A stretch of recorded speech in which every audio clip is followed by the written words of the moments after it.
सब कुछ अपने आप होगा। सत्यनारायण भगा कथा जो है नए युग की एकदम अद्भुत है। ये कह रही है कि आप जो है अभी जो आपने crime free Bharat YouTube channel subscribe की है, उसके किसी भी वीडियो को आप खोलिए, उसके जो टाइटल के नीचे मोर लिखा रहता है, डिस्क्रिप्शन में मोर लिखा रहता है, तो उसको क्लिक करके आप डिस्क्रिप्शन बॉक्स में जाइए और उसमें crime free Bharat mission app को डाउनलोड करने की लिंक दी गई है।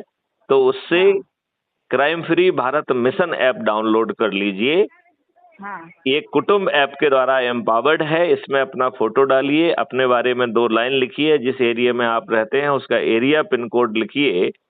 इतनी कार्रवाई करने से सत्यनारायण कथा का दूसरी अध्याय समाप्त होता है। टोटल 4 अध्याय ही हैं। 4 अध्याय है। अच्छा, 2 अध्याय खत्म हो गया। 2 अध्याय खत्म हो गए। अब आप बताइए गीता